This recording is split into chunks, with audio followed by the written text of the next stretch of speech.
السلام علیکم ناظرین، آج کا سچ کے ساتھ میں ہوں ندیم حسین۔ پاکستان کی سیاست میں اس وقت احجان ہے اور گھبراہٹ ہے، اور اس میں سے صرف مفروضے جو ہے وہ جنم لے رہے ہیں۔ صرف معاشی صورتحال ایسی ہے کہ جس کو آپ کہہ سکتے ہیں کہ اس کی بنیاد جو ہے وہ ان اعداد و شمار کے اوپر ہے جو حقیقت پر مبنی ہے۔ پاکستان کی معیشت جو ہے وہ بھی اس وقت زمیں بوس دکھائی دیتی ہے، اور حالات اس بات کا تقاضا کر رہے ہیں کہ اس کے اوپر سنجیدگی کے ساتھ کوئی فیصلہ کن کام جو ہے وہ ہو، تو پھر معاملات بہتری کی طرف جا سکتے ہیں، ورنہ اگلے 6 ہفتے جو ہیں وہ انتہائی اہمیت کے حامل ہیں۔ پاکستان کی سیاست میں آج 2 چیزیں بڑی اہمیت کی حامل رہی ہیں۔ ایک، وزیر دفاع خواجہ آصف کا بی بی سی کو دیا گیا انٹرویو، جس میں انہوں نے یہ بات کہی کہ آرمی چیف کی تعیناتی سے قبل اکتوبر یا نومبر میں انتخابات ہو سکتے ہیں۔ لیکن دوسری جانب آج پاکستان پیپلز پارٹی کے کو چیئرمین آصف علی زرداری صاحب نے پریس کانفرنس کی، اور انہوں نے بڑے 2 ٹوک الفاظ میں واضح کر دیا کہ انتخابات جو ہیں وہ انتخابی اصلاحات اور جو دیگر اصلاحات ہیں ان کے ساتھ مشروط ہیں۔ اس میں 4 مہینے لگیں، 3 مہینے لگیں، وقت کا کوئی مسئلہ نہیں ہے، لیکن جب تک یہ اصلاحات نہیں ہوں گی اس وقت تک انتخابات نہیں ہوں گے۔ انہوں نے کہا کہ میں نے میاں صاحب سے بھی بات کی ہے اور انہیں یہ بات سمجھائی ہے۔ جس طریقے سے مسلم لیگ نواز کی لیڈرشپ جو ہے وہ وزیر اعظم شہباز شریف کے ساتھ لندن یاترا کے لیے روانہ ہوئی ہے، ایسے لگتا ہے کہ جیسے ان کو یہ محسوس ہو رہا ہے کہ ان کے نیچے سے قالین کھسک رہا ہے۔ ایک اعتماد کی کمی کا فقدان جو ہے وہ دکھائی دیتا ہے، اور نظر یہ آ رہا ہے کہ جیسے گھبراہٹ جو ہے وہ حاوی ہو رہی ہے پاکستان کی اقتصادی صورتحال کو لے کر۔ لیکن آج پاکستان کے سابق وزیر خزانہ اسحاق ڈار صاحب جو ہیں انہوں نے بھی یہ بات دہرائی، جس کا اندیا جو ہے وہ سابق صدر آصف علی زرداری نے دیا کہ انتخابات جو ہیں وہ اتنی جلدی نہیں ہونے کے، اصلاحات ہوں گی، ہم نے معیشت کو اپنے ڈگر پر ڈالنا ہے۔ وہ تو اگست اگلے سال کی بات کر رہے تھے۔ تو یہ وہ بنیادی منظرنامہ ہے جس میں کریں گے بات، کیونکہ اس میں ایک طرح کا کنفیوژن موجود ہے۔ اگر آپ نے معاشی استحکام لانا ہے تو اس کے لیے آپ کو کچھ بڑے کڑے اور سخت فیصلے کرنے ہیں۔ اس دفعہ پاکستان کی اشرافیہ کو آگے آنا ہے اور ان کو اپنی گردنوں کے گرد پھندا ٹائٹ کرنا ہے اگر صورتحال کو بہتر کرنا ہے، اور اس کے ساتھ ساتھ کچھ عملی اقدامات جو ہیں وہ اٹھانے ہوں گے، جس کے اندر بڑی گاڑیوں کی درآمد کو آپ کو بند کرنا ہوگا، آپ کو فوڈ آئٹمز کی درآمد کو بند کرنا ہوگا، آپ کو ان چیزوں کی راشننگ کرنی ہوگی جو آپ کے درآمدی بل کے اندر آتے ہیں، تاکہ آپ ادائیگیوں کا توازن جو ہے اس کو درست کر سکیں اور پھر صورتحال جو ہے اس کو بہتری کی طرف لے جا سکیں۔ دوسری جانب سابق وزیر اعظم عمران خان کا دباؤ اپنی جگہ پر ہے۔ کیا پاکستان کا یہ حکومتی اتحاد جو ہے ان کے ان جلسوں سے خائف ہے؟ کیا اس دباؤ کو جو ہے وہ محسوس کر رہا ہے، حدت کو محسوس کر رہا ہے؟ اور کیا وہ یہ سمجھتا ہے کہ ایک ایسی پارٹی جس کا جلسہ ہی رات کو 9 بجے شروع ہوتا ہے وہ دن کی اس گرمی کے اندر ایک لانگ مارچ کو لے کر چل سکتی ہے؟ یہ وہ منظرنامہ ہے جس پر کریں گے بات۔ میرے آج کے مہمان سیزن پولیٹیکل ورکر ہیں، سیاست ان کا اوڑھنا بچھونا ہے، اور پاکستان تحریک انصاف کے ساتھ بھی رہے، اور اب دوبارہ اپنی پارٹی پاکستان پیپلز پارٹی میں واپس آ چکے ہیں۔ میرے آج کے مہمان پاکستان پیپلز پارٹی کے سینئر رہنما ندیم افضل چند صاحب۔ جی تھینک یو جی ندیم صاحب۔ ندیم افضل چند صاحب، یہ ان چیزوں پر تو ذرا بعد میں آتے ہیں۔ پہلے کیا حکومتی اتحاد جو ہے، جو ایک جلسوں کا دباؤ عمران خان نے بڑھایا ہوا ہے اور جس بڑی تعداد میں لوگ ان کے جلسوں میں آ رہے ہیں، آپ اس ہیٹ کو محسوس کر رہے ہیں؟ بسم اللہ الرحمن الرحیم۔ دیکھیں ندیم صاحب، ایک حقیقت ہے کہ پاکستان میں پولیٹیکل قیادت کا بڑا فقدان رہا ہے۔ شہید بی بی کی شہادت کے بعد پھر میاں صاحب بڑے لیڈر تھے جو پرانے سیزن زرداری صاحب تھے، زرداری صاحب ایوان صدر چلے گئے، اور پریزیڈنٹ شپ کا ایک تقاضا ہے کہ وہ پھر اس طرح سیاست نہیں کر سکتا جس طرح کے ایک پارٹی لیڈر کو کرنی چاہیے ہوتی ہے۔ میاں صاحب بھی پھر جلا وطنی کی زندگی، تو خان صاحب نے ایک اچھی لیڈرشپ، مطلب لوگوں کے اہم مسائل پہ بات کی، لوگوں کو عام سائیکل سے سفر سے لے کر جو بھی آئیڈیلائز باتیں تھیں جو آئیڈیل تھی، جس میں ہمارے جیسے لوگ بھی ان سے متاثر ہوئے، اور پھر ان کو حکومت مل گئی۔ حکومت ملنے میں طاقتور اداروں نے بھی ان کا ساتھ دیا، کھل کے ساتھ دیا۔ سپریم کورٹ، اسٹیبلشمنٹ، ساری چیزوں کے فیورٹ تھے وہ۔ نیوٹرل اس وقت کوئی نہیں تھا۔ وہ ساتھ دینے کے بعد حکومت بن گئی۔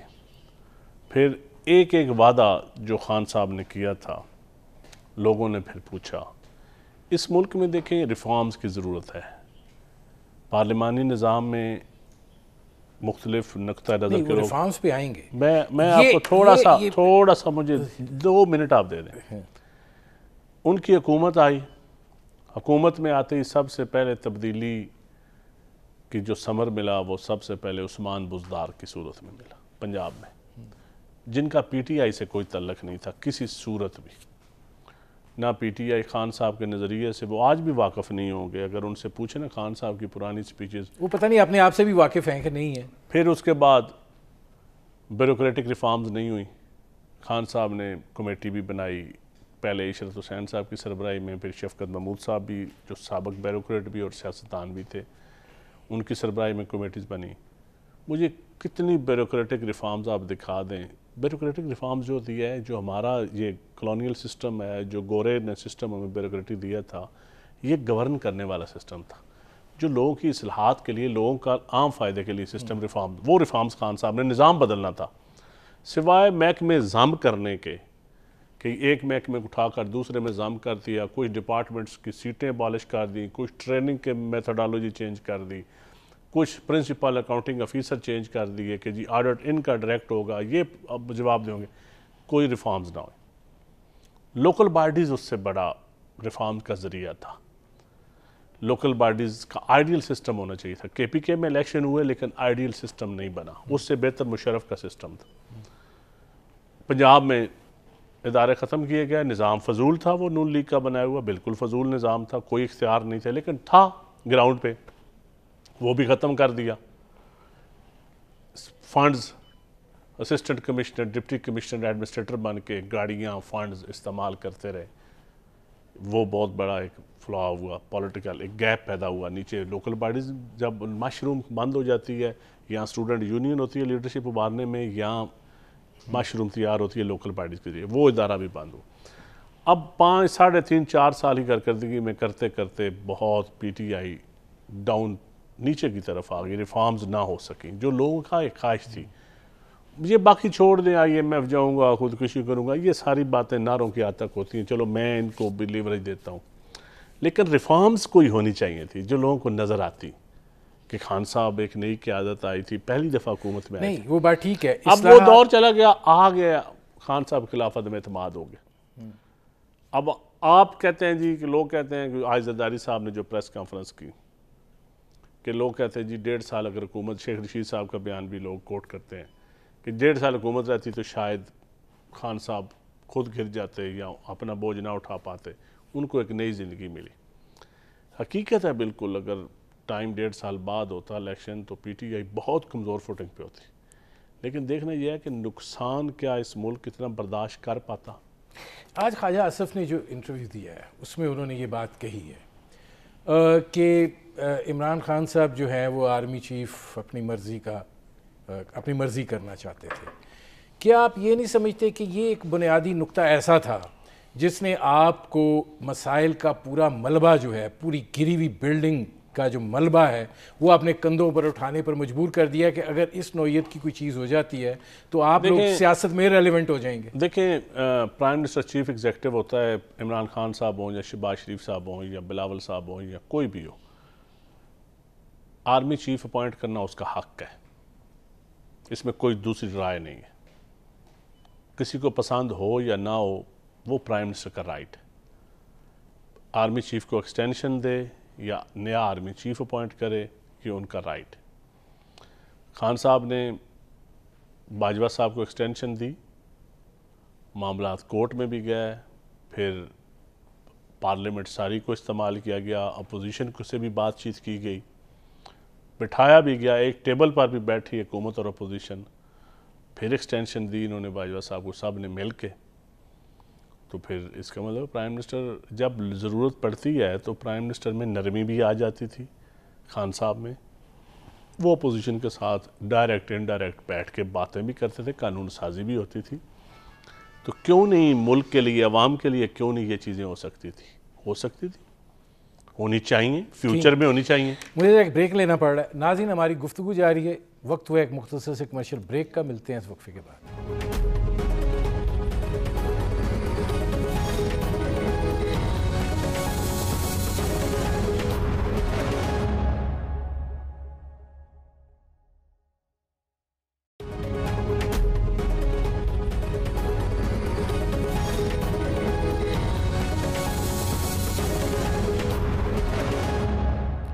Welcome back. ناظرین میرے آج کے مہمان ندیم افضل چند، ان سے ہماری گفتگو جاری ہے. یہ فرمائیں کہ آپ نے اس سوال کا جواب نہیں دیا کہ آپ لوگوں کو عمران خان کی جو مقبولیت ہے وہ آپ کو تنگ کر رہی ہے، آپ کو دباؤ محسوس ہو رہا ہے کہ آپ لوگ دباؤ میں ہیں، اور آپ لوگوں کو اگلا الیکشن جو ہے وہ تھوڑی تاخیر بھی آپ اس لیے چاہتے ہیں کہ کچھ ایسی صورتحال پیدا ہو جائے کہ جس میں آپ تکنیکی اور سیاسی دونوں طریقوں سے خان صاحب کا کوئی مقابلہ کرنے کی پوزیشن میں آ جائے. بھائی میں ایک پولیٹیکل ورکر ہوں. خان صاحب کی نیت جیسی بھی ہو، ان کی پارٹی کی نیت، ورکروں کی، سوشل میڈیا کے لوگوں کی نیت جیسی بھی ہو، وہ ایک علیحدہ چیز ہے. لیکن جو باتیں وہ کویسچن اٹھا رہے ہیں، سوسائٹی کو اس کا فائدہ ہے. اشرافیہ کے اوپر جو کویسچن آتے ہیں وہ کویسچن ہونے چاہیے، ان کے جواب بھی آنے چاہیے. میں ایز اے پولیٹیکل ورکر اس کو ویلکم کہوں گا، لیکن ایک احترام کے دائرے میں رہتے ہوئے، کانسٹیٹیوشن کے دائرے میں رہتے ہوئے، ایک فریم ورک کے دائرے میں رہتے ہوئے، یہ دیکھتے ہوئے کہ ہمارا ملک میں پہلے پولرائزیشن کتنی ہے. آپ کہہ رہے ہیں کہ عمران خان صاحب جو باتیں کر رہے ہیں وہ درست ہیں؟ نہیں، میری بات میں سمجھا رہا ہوں. جو عمران خان صاحب باتیں کرتے ہیں، جو وہ سوال اٹھا رہے ہیں، فار ایگزامپل وہ کہتے ہیں جی کہ امیر کے لیے قانون اور ہے، غریب کے لیے اور ہے. بالکل ہے، لیکن ایک اس کے اوپر دو سوال ہیں. کیا خان صاحب کو 3.5 سال موقع ملا، انہوں نے وہ قانون ٹھیک کرنے کی کوشش کی، یا آئندہ ان کے پاس کوئی میکنزم ہے؟ پھر خان صاحب ایک سوال اٹھاتے ہیں کہ نیوٹرل اداروں کو نہیں ہونا چاہیے. میں کہتا ہوں نیوٹرل ہونا چاہیے، بالکل ہونا چاہیے. پاکستان جو آج زرداری صاحب نے کہا کہ شکر کریں ادارے نیوٹرل ہوئے ہیں، اے پولیٹیکل کا لفظ انہوں نے استعمال کیا. تو ہماری تو خواہش ہے، کانسٹیٹیوشن کی خواہش ہے، بائنڈنگ ہے کہ ادارے نیوٹرل ہوں. بالکل یہ بات خان صاحب کا موقف غلط ہے. فارن پالیسی کے حوالے آپ یہ بات ماننے کے لیے تیار ہیں کہ اس وقت عمران خان جو ہیں وہ پاکستان کی سیاست میں جس طرح کے وہ جلسے کر رہے ہیں اور جو ان کو فیڈ بیک مل رہا ہے، وہ اس وقت مقبول ترین پولیٹیشین ہے؟ دیکھیں، جلسوں کی حد تک وہ مقبول ہیں، ان کے مقابلے میں جلسے ہو نہیں رہے. کوئی پولیٹیکل قیادت کاؤنٹر نیریٹو نہیں دے رہی. کوئی پولیٹیکل قیادت اس کے مقابلے میں جلسے یا اس لینگویج میں بات نہیں کی جا رہی. وہ ایک لینگویج کا ایک ہیٹ ہے. یہاں تو پولیٹیکل قیادتیں اس کے مقابلے میں، لیکن ہو سکتا ہے پیپلز پارٹی تو وہ لینگویج کا بھی استعمال نہیں کرے گی. پیپلز پارٹی تو کبھی اداروں کو اٹیک نہیں کری. پیپلز پارٹی نے تو لاشیں اٹھائیں، اداروں پہ اٹیک نہیں کیا. کرنا بھی نہیں چاہیے. ملک کو آگے چلانا ہے. قربانیاں دی، قربانی کا ثمر پارلیمنٹ کی صورت میں ملا، قربانی کا ثمر کانسٹیٹیوشن کی صورت میں ملا. لوگوں نے تسلیم کیا الٹیمیٹلی. آج خان صاحب بھٹو کر رہے ہیں. خان صاحب خود بھٹو صاحب کی بہادری کی مثال دیتے ہیں. یہی ثمر ہوتا ہے نا کسی پارٹی کے لیے. لیکن یہ فرمائیں کہ آپ کی لیڈرشپ یہ کہہ رہی ہے کہ اصلاحات کرنی ہے. اصلاحات کو ایک سائڈ پہ رکھیں. آپ چونکہ پولیٹیکل ورکر ہیں، آپ کیا دیکھتے ہیں، 4 مہینے میں انتخابات کہ 15 مہینے میں انتخابات؟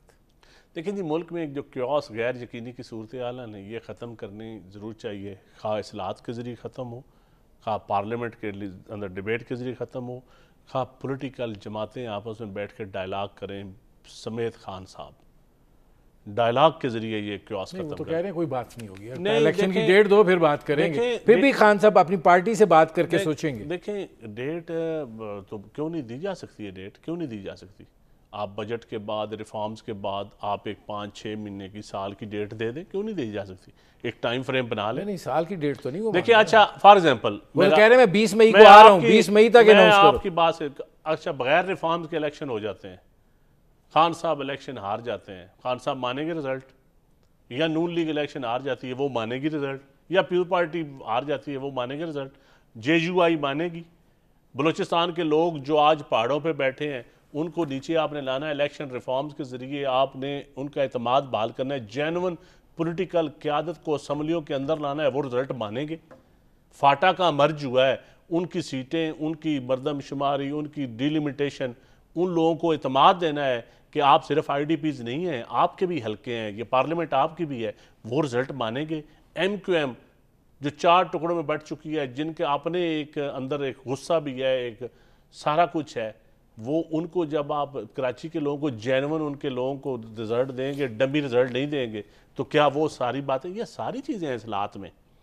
اب اتنا کوئی آسان کام نہیں ہے اصلاحات کرنا۔ نہیں میں آپ نے 18ویں ترمیم کی، آپ نے اس کے اندر بھی الیکشن کمیشن کو مضبوط بنایا، بڑا کچھ کیا، آج وہ کہہ رہے ہیں تحریک انصاف تو آج الیکشن کمیشن کو ہی نہیں مان رہی۔ نہیں تحریک انصاف نہیں مان رہی، لیکن تحریک انصاف آج کے پی کے ہاؤس میں پرائم منسٹر ریاست کو گالیاں دینے کے باوجود ایک تکڑے طریقے کے ساتھ کے پی کے ہاؤس میں اپنی پولیٹیکل سرگرمیاں جاری رکھے ہوئے ہیں۔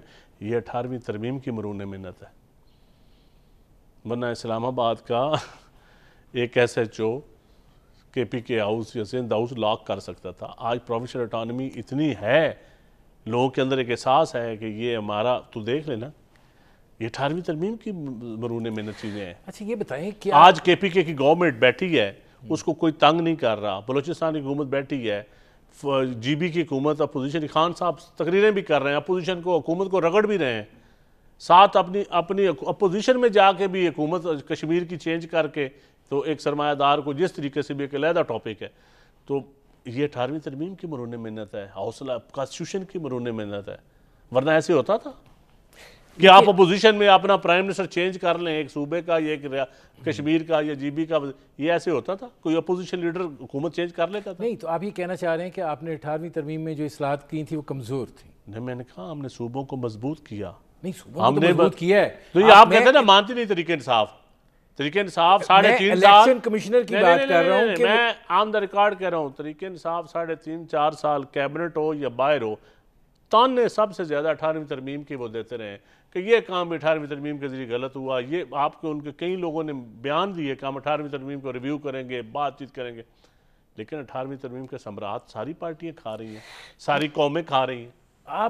آپ کو کیا لگتا ہے کہ یہ جو مسلم لیگ نون کی قیادت بھاگی بھاگی گئی ہے، کیا گھبرا گئے ہیں معاشی صورتحال سے اور سمجھ نہیں آ رہی، یا کچھ اور ہے کہ وہ یہ سمجھ رہے ہیں کہ شاید ان کے ساتھ کوئی ہاتھ ہو گیا؟ نہیں ایسی کوئی بات نہیں، کوئی بچہ نہیں ہوتا، سب کو پتہ ہوتا ہے کیا حالات ہیں، یہ فکر ساری ان کے ٹیکنوکریٹس کو، ان کے ٹیم کو، سب کو پتہ ہوتا ہے کہ خزانے کی کیا صورتحال ہے، پیٹرولیم کی قیمت 6 ارب روپے آپ ڈیلی کا دے رہے ہیں، تو یہ سب کو پتہ ہے۔ پولیٹیکل فیصلے کرنے ہوتے ہیں، مشکل فیصلے کرنے پڑتے ہیں، لیڈرز نہیں کرنے ہوتے، اور کرنے چاہیے فیصلے، کیوں فیصلوں سے کرنے سے کیا ہوتا ہے؟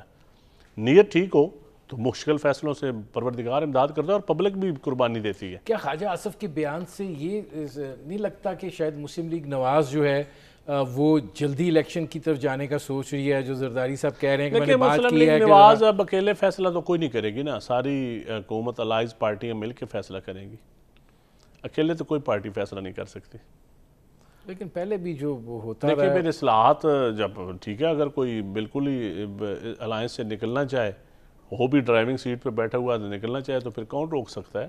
کسی کو کوئی تالا تو نہیں مارا جا سکتا یا رسے سے تو نہیں باندھا جا سکتا، وہ اس کی آزادی ہے، کوئی اپنے لیکن میرے خیال میں اتحادی جماعتوں کے ساتھ مشاورت سے وہ کریں گے جو کریں گے۔ دیکھیں سیاست کے اندر فیصلہ کرتے ہوئے بہت ساری چیزوں کو دیکھا جاتا ہے، یہ جو فیصلہ آپ لوگوں نے کیا تحریک عدم اعتماد کا، اور اب جس صورتحال میں آپ ہیں کہ آج آپ کو کسی طرف سے بریدنگ سپیس نہیں مل رہی ہے، اور پاکستان کا جو صورتحال ہے وہ کافی نہیں بلکہ خراب ہے، 30 جون تک آپ کو کچھ نہ کچھ کرنا ہے؟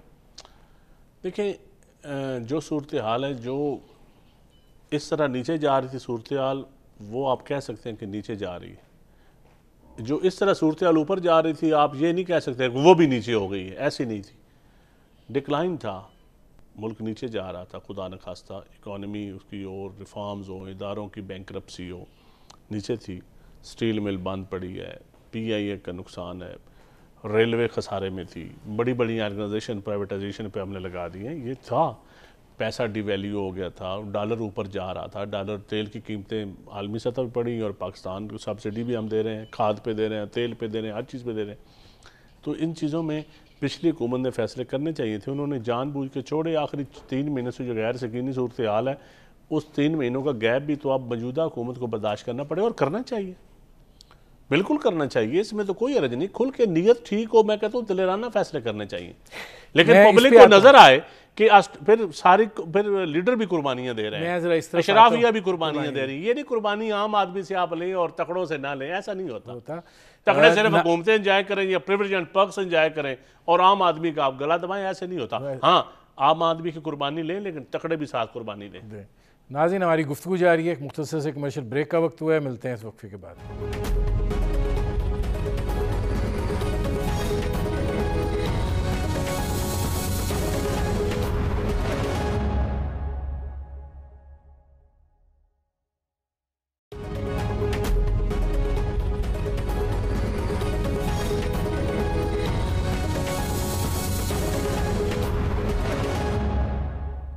Welcome back. ناظرین، میرے آج کے مہمان ندیم افضل چاند، ان سے ہماری گفتگو جاری ہے.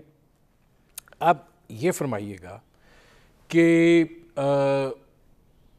اس وقت ایک اور چیز بھی ہے، اور وہ ہے کہ ایک کانسٹیٹیوشنل کرائسس جو ہے وہ پنجاب میں بھی ہے، اور ایک آئینی بحران جو ہے وہ صدر صاحب کی صورت میں وفاق میں بھی ہے، اور آگے کچھ فیصلہ کن مراحل آ رہے ہیں جہاں پہ کچھ فیصلے لینے ہیں اور جس میں صدر صاحب کے دستخطوں کی ضرورت ہے. آپ کو کیا لگ رہا ہے کہ آپ یہ چیزیں کس طریقے سے ہینڈل کریں گے، اور کیا آپ کو یہ آئینی بحران جو ہے وہ مزید بڑھتا ہوا دکھائی نہیں دے رہا؟ دیکھیں جی، پاکستان کی ہسٹری میں یا پاکستان کنسٹیٹیوشن میں جو پریزیڈنٹ یا گورنر کا عہدہ ہے، یہ بحران حل کرنے والا عہدہ ہے، بحران پیدا کرنے والا عہدہ نہیں ہے. لیکن بدقسمتی سے ہمارے موجودہ پریزیڈنٹ یا گورنر وہ صرف پارٹی کی نمائندگی کر رہے ہیں، ریاست کی نمائندگی نہیں کر رہے. حالانکہ ان کا اوتھ، ان کا فرض ریاست کی نمائندگی کا ہے. اپنے نظریات سے بالا تر ہو کر، اپنی ذات سے بالا تر ہو کر فیصلے کرنے کا ہے. پارٹی وابستگی سے بالا تر ہو کر انہوں نے یہ حلف اٹھایا ہے. لیکن میں سمجھتا ہوں بدقسمتی سے انہوں نے غلط فیصلے کیے ہیں، کانسٹیٹیوشن کے ساتھ یا اس کے ساتھ نہیں کھڑے ہوئے. نہیں تو آپ کے پاس کیا ہے آپشن؟ دیکھیں آپشن 2 چیزیں ہیں. ایک تو امپیچمنٹ، اگر رولز کے مطابق وہ آپ کے پاس تعداد پوری نہیں، لیکن تاریخ میں اچھے لفظوں سے یا برے لفظوں سے بھی یاد رکھا جاتا ہے. یہ بھی کہ پولیٹیکل بندے کے لیے یہ بہت بڑی چیز ہوتی ہے. نہیں، وہ تو تاریخ کا جب لمحہ آئے گا تو یاد کرے گی، وہ تو کرے گی. ابھی جو آپ کو مسائل درپیش ہیں ان کا کیا بنے گا؟ لیکن مسائل اللہ کرے گا حل ہو جائیں گے، کوئی راستہ نکل جائے گا. اس ملک میں عدالتیں بھی ہیں، اس ملک میں پارلیمنٹ بھی ہے. نہیں، صدر صاحب کو عدالت کیا کہہ سکتی؟ سر، صدر صاحب کو عدالت نہیں کہہ سکتی، پارلیمنٹ امپیچمنٹ تو کر سکتی ہے. امپیچمنٹ تو اس وقت ندیم صاحب کریں گے نا جب آپ کے پاس تعداد ہوگی، وہ تو آپ کے پاس ہے نہیں. سر اب آپ وقت کے ساتھ ساتھ دیکھیں تو صحیح نا. آپ کیا سمجھتے ہیں کہ کرائسس ابھی تو استعفے انہوں نے دینے ہیں، استعفوں کی جگہ ضمنی الیکشن بھی ہو سکتے ہیں، جنرل الیکشن کی طرف بھی آپ نے جانا ہے. بہت سارے کرائسس حل ہو جائیں گے. ریاست اس طرح نہیں خاموش رہ سکتی. آپ کو یہ نہیں لگتا؟ آپ لگتا ہے آپ کو ریاستی ادارے ملک کے ساتھ، آئین کے ساتھ کھلواڑ ہوتا رہے اور سارے ادارے خاموش ہو کے بیٹھ رہیں گے؟ ایسا نہیں ہوتا، ہونا بھی نہیں چاہیے. ایک طرف آپ کہتے ہیں کہ ریاستی اداروں کو سیاسی معاملات میں بالکل نہیں ہونا چاہیے، لیکن اور دوسری طرف اگر کھلواڑ آئین کے ساتھ ہو، ایک آئین کے توڑنے کی کوشش ہو، تو آپ اگر ایک ڈکٹیٹر کے اوپر آرٹیکل 6 لگائیں یا کوئی اور بائنڈنگ کریں تو پھر سیاسی بندوں کو بھی آپ کی پوچھ گچھ ہونی چاہیے. نہیں، ایک طرف آپ لوگوں کو معاشی بدحالی کا سامنا ہے، دوسری طرف آپ کو سیاسی مزاحمت کا سامنا ہے جو عمران خان سے کریٹ کر دی ہے آپ لوگوں کے لیے، اور تیسری طرف آپ کو آئینی بحران کا سامنا ہے. اس میں سے نکلے گا کیا؟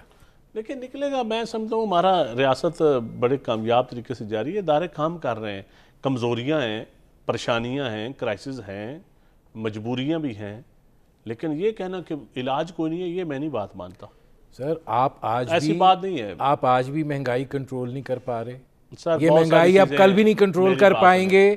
اس وقت جو آپ کی اقتصادی صورتحال ہے، وہ میں اشرافیہ جو ہے وہ کتنی قربانی دینے کے لیے تیار ہے؟ کیونکہ ہمارا بجٹ تو بنتا ہی ایلیٹ کلاس کے لیے. سر اب بجٹ بن رہا ہے نا، بجٹ اس وقت تیاری کی صورت میں ہے، تو آپ دیکھیں گے کہ اس بجٹ میں مجھے امید ہے کہ اشرافیہ کے اوپر ٹیکسز لگیں گے اور عام آدمی پہ بوجھ زیادہ نہیں پڑے گا.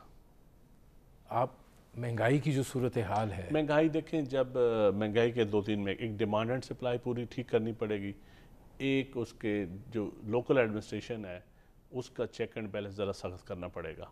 ایک یہ میکنزم، جو 2-3 میکنزم طریقہ کار استعمال کرنے پڑیں گے، مہنگائی ٹھیک ہو جائے گی. نہیں یہ تو مہنگائی دیکھیں، آٹا ہے مین، گھی ہے مین، گوشت، سبزیاں، روزمرہ کی چیزیں ہیں جو مین مہنگائی کو جو عام آدمی کو ہٹ کرتی ہیں، دوائی ہٹ کرتی ہے. اب آپ پیٹرول کی قیمت بڑھائیں گے تو اس کا کیا اثرات ہوں گے؟ سے آٹا کی بجلی قیمت آپ نے نہیں بڑھے آلریڈی اتنی مہنگی کر دی ہے اور آپ بڑھاتے چلے جا رہے ہیں. دیکھیں، اب آپ ایک طرف کہتے ہیں کہ خان صاحب نے ہیٹ پیدا کر دی، خان صاحب نے یہ پیدا، دوسری طرف یہ سارا کچھ ہو کس کی وجہ سے رہا ہے؟ یہ عوام نہیں جانے گی کہ 3.5-4 سالوں میں عوام ان 3 مہینوں کا حساب لے گی. پچھلے میری بات سنیں، ان 3 مہینوں کا حساب عوام لے گی تو پچھلے 3.5 سالوں کا عوام حساب نہیں لے گی. لیکن اس سے پہلے نون لیگ اور پیپلز پارٹی سے لوگوں نے حساب لیا، 2018 کے الیکشن میں لیا، 13 کے الیکشن میں لیا، 2008 کے الیکشن میں حساب لیا.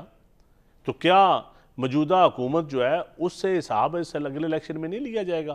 صرف یہ ٹرانزیشنل فیز والی گورنمنٹ سے لیا جائے گا، اور جنہوں نے میجر چنک اس ٹنور جو 3.5-4 سال پریزیڈنٹ شپ، گورنر، ساری چیزیں انجوائے کی، ان سے حساب نہیں لیا جائے گا؟ لوگ تو ابھی بھول گئے ہیں. لوگ ابھی آپ کہہ رہے ہیں کہ میں اپنی بات سے، یہ چند سوشل میڈیا پہ آپ کو لگتا ہے کہ لوگ بھول گئے ہیں، گراؤنڈ ریالٹی اور ہے. لوگ نہیں بھولے. جو آپ خود کہہ رہے ہیں کرائسس ہیں، لوگ نہیں سوال کریں گے کرائسس کا ذمہ دار کون ہے. نہیں، آپ یہ دیکھیں نا کہ جو ان کے جلسوں میں موٹر سائیکل سوار جا رہے ہیں، نوجوان طبقہ جا رہا ہے، وہ متاثر ہے تو جا رہا ہے. میں کہتا ہوں اچھی بات ہے، نہیں متاثر بھی ہیں، سیلیبریٹی بھی ہے، خان صاحب کی فالوئنگ بھی ہے، یہ بھی ہے، اور اپوزیشن سیاست کر بھی کوئی نہیں رہی، یہ بھی ساتھ ہی ہے. ہم لوگ سیاست کر بھی نہیں رہے. نہیں تو آپ لوگ کیا کر رہے ہیں پھر؟ ہم ابھی صرف حکومت بنانے کے چکروں میں ہیں، اس ملک کو سنبھالنے کے چکروں میں. ابھی جو وہ سیاست ہے نا جلسے جلوس والی، وہ اپوزیشن نہیں کر رہی. نہیں تو اگر حکومتیں جلسے کرتے بھی کام ہے نا، اپوزیشن کا کام ہوتا ہے جلسے کرنا، حکومتوں کا کام نہیں ہوتا جلسے. حکومتوں کا کام ہوتا ہے ڈیلیور کرنا. واحد خان صاحب تھے جو حکومت میں بھی رہ کے جلسے ہی کرتے تھے. نہیں تو اگر وہ لانگ مارچ لے کر آ جاتے ہیں تو کیا ہوگا؟ کچھ نہیں ہوگا. لانگ مارچ کچھ نہیں ہوگا. اگر وہ کہہ رہے ہیں 25 لاکھ لوگ، لانگ مارچ پنڈی کی مرضی کے بغیر نہیں ہوتا، فروٹفل کبھی نہیں ہوتا. بات اگر پنڈی نیوٹرل رہے گا، اگر پنڈی نیوٹرل رہے گا تو لانگ مارچ کچھ بھی نہیں ہے. چلو پاکستان کی ہسٹری اٹھا کے دیکھ لیں، آپ میرے سے ہر لانگ مارچ ہر چیز کا دیکھ لیں. الٹیمیٹلی کون آیا؟ کس نے امپائر کی انگلی کا انتظار کیا ہے؟ کس نے مڈل مین کو بلایا؟ کس نے ان کو بلایا؟ تو یہ ریاست کے ادارے تو پھر درمیان میں آتے ہیں، کبھی گارنٹی کے لیے آتے ہیں، کبھی ریفارمز کے لیے آتے ہیں، کبھی کسی اور ٹاپک پہ آتے ہیں. تو پھر اس کا مطلب ہے کہ سیاستدان خود تو کچھ نہ ہوئے. دیکھ سیاستدان اگر آپ نے دیکھنا ہے جی ہم نے اصلاحات کرنی ہے، ذرا ہمارا ساتھ دے دو، ہم نے پریزیڈنٹ تنگ کر رہا ہے، ذرا ہمارا ساتھ دے دو. وہ اگر کہتا ہے میں نے لانگ مارچ کرنا ہے، میرا ساتھ دے دو. اس کی 2 وجوہات ہیں. ایک تو ہم سیاستدانوں نے آپس میں گالیاں ایک دوسرے کو دے کر ہم نے بڑا بے قدرہ کر دیا ہے، ایک یہ حقیقت ہے. دوسرا، آپ میڈیا کے لوگ بھی صرف کویسچن سیاستدانوں سے کرتے ہیں. آپ کو کرنا بھی چاہیے، آپ کا حق ہے. تو سوال و جواب بھی سیاستدانوں سے ہی ہوتا ہے، گالی گلوچ بھی سیاستدانوں کو ہی پڑتی ہے. تو سیاستدان اتنے کمزور نہیں ہیں، سیاستدان پبلک کے اندر سے ہوتے ہیں. تو جو پبلک کے اندر سے ہوتا ہے، طاقت بھی اسی کو ملتی ہے، گالی بھی اسی کو ملتی ہے، اور کمزوری بھی اسی کی ہوتی ہے. میرے پروگرام کا لیکن طاقت بھی اسی کو ملتی ہے. میرے پروگرام کا وقت ختم ہو رہا ہے. بہت شکریہ ندیم افضل چند صاحب. ناظرین، یہ تھے پاکستان پیپلز پارٹی کے رہنما ندیم افضل چند صاحب. ان سے ہماری گفتگو آپ نے سنی. اب تک کے لیے اتنا ہی، اجازت دیجیے. اللہ حافظ.